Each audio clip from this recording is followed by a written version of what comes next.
السلام علیکم ورحمۃ اللہ وبرکاتہ۔ الحمدللہ وحدہ والصلاة والسلام علی من لا نبی بعدہ۔ آج کا ہمارا سبق سورۃ الملک آیت نمبر 3، 4، 5۔ اعوذ باللہ من الشیطان الرجیم۔ الذی، وہی ذات ہے جس نے خلق، پیدا کیا، سبع، سات، سماوات، آسمان، طباقاً، اوپر تلے، طباقاً، اوپر تلے یعنی اوپر نیچے، تہ بتہ۔ الذی خلق سبع سماوات طباقا، وہی ذات ہے جس نے 7 آسمان تہ بتہ، اوپر تلے پیدا کیے۔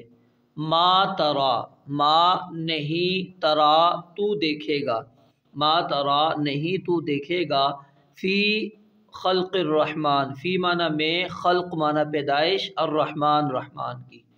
ما ترا نہیں تو دیکھے گا، فی خلق الرحمن، رحمان کے پیدا کیے ہوئے میں، رحمان کے پیدا کیے ہوئے میں کیا نہیں دیکھے گا؟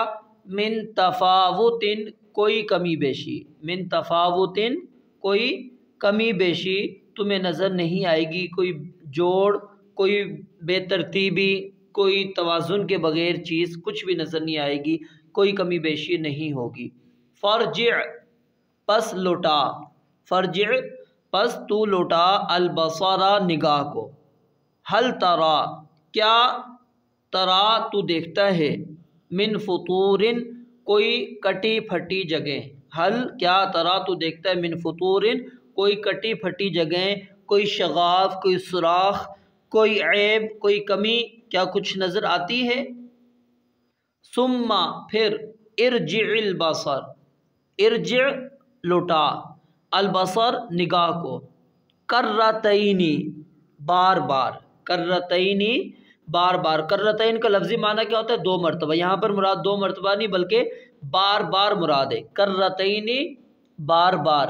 ینقلب، پلٹ آئے گی، ینقلب، پلٹ آئے گی، الیکا، تیری طرف، البصر، نگاہ، خاسئا، ناکام ہو کر، خاسئا، ناکام ہو کر، وہوا، اور اس حال میں کہ وہ حسیر، تھک کر رہ چکی ہوگی، جس کو آسان لفظوں میں کہ تھک کر وہ عاجز رہ جائے گی۔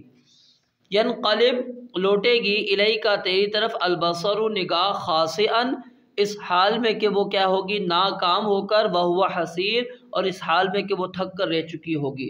وَلَقَدْ، اور یقیناً، اور یقیناً، البتہ یقیناً، زینا، ہم نے مزین کیا، زینا، ہم نے زینت بخشی، السماء الدنیا، قریب کے آسمان کو، السماء معنی آسمان، الدنیا معنی قریب، قریب کے آسمان کو، بمصابیح، چراغوں کے ساتھ، بمصابیح، چراغوں کے ساتھ، وجعلناہا، اور ہم نے انہیں بنایا، رجوماً، مارنے کے آلے، للشیاطین، شیطانوں کے لیے، شیاطین کے لیے، وَأَعْتَدْنَا، اور ہم نے تیار کیا، لہم، ان کے لیے، عذاب السعیر، بھڑکتی آگ کا عذاب، السعیر، بھڑکتی آگ کا عذاب، عذاب۔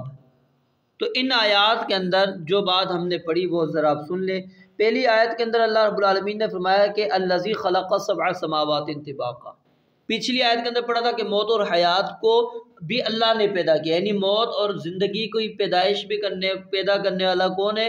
اللہ رب العالمین، اور اس کا مقصد بھی اللہ نے بیان کیا۔ اب یہاں پر اللہ نے فرمایا کہ اللہ رب العالمین نے ان آسمانوں کو، یہ جو 7 آسمان ہیں، اور یہ 7 آسمان ایک دوسرے سے جدا ہیں، ملے ہوئے نہیں ہیں، جیسا کہ رسول اللہ صلی اللہ علیہ وسلم جب معراج پر گئے، صحیح بخاری کے اندر پورا واقعہ موجود ہے، وہاں پر ہر نبی سے الگ الگ آسمانوں پر ملاقات کی تفصیل موجود ہے، اور فاصلے بھی روایات کے اندر موجود ہیں کہ کتنا آسمانوں کے درمیان میں فاصلہ ہے۔ یہ جو آسمان ہمیں نظر آتا ہے، اس کو آسمان دنیا کہتے ہیں، جیسا کہ سماء الدنیا یہاں پر آپ نے پڑھ لیا۔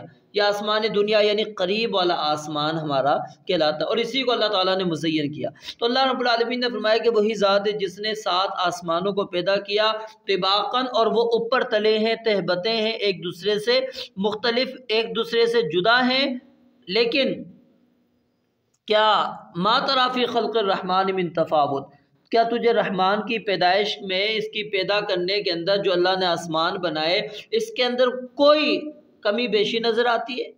اللہ کہتے ہیں فرجع البصر، ایک دفعہ دیکھے گا شاید تجھے نظر نہ آئے، پھر دوبارہ نگاہ لے جا، پھر دوبارہ سے بار، جتنی مرتبہ، لاکھوں مرتبہ تو اپنی نگاہ کو بار بار لوٹا، ہل تری من فطور، کیا کوئی کٹی پھٹی جگہ، کوئی وہاں پر کوئی سوراخ، کوئی بے جوڑ چیز، بے ترتیب کوئی چیز موجود ہے؟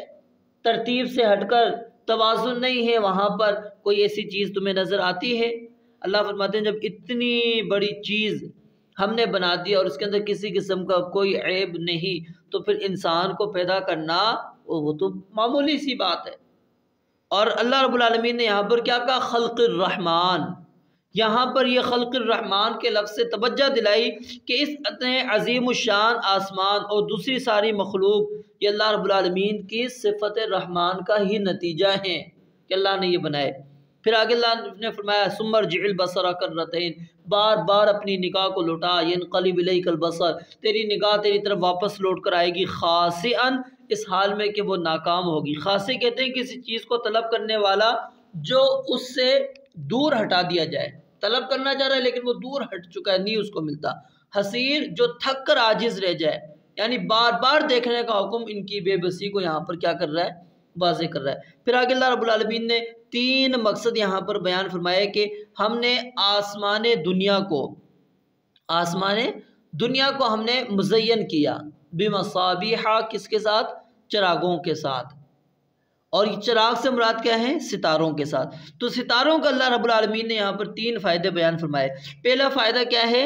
زینا، کہ زینت ہے، یہ زینت کا باعث ہے کہ رات کو چھوٹے چھوٹے بڑے یہ لاتعداد جو ستارے ہیں یہ جب چمکتے ہیں تو آسمان کس قدر مزین ہو جاتا ہے، خوبصورت نظر آتا ہے۔ اگر یہ ستارے نہ ہوتے تو پھر یہ کیا ہوتا؟ بدصورت ہوتا، یہ واضح تو اچھا نظر نہیں آتا، لیکن کیا ہے اندھیرے کے اندر آپ دیکھیں گے بڑا خوبصورت نظر آتا ہے۔ اور دوسرا مقصد کیا ہے؟ فائدہ یہاں پر اللہ رب العالمین نے بیان فرمایا مصابیح، کہ وہ روشنی ہے، وہ کیا ہے؟ روشنی ہے، چراغ ہیں۔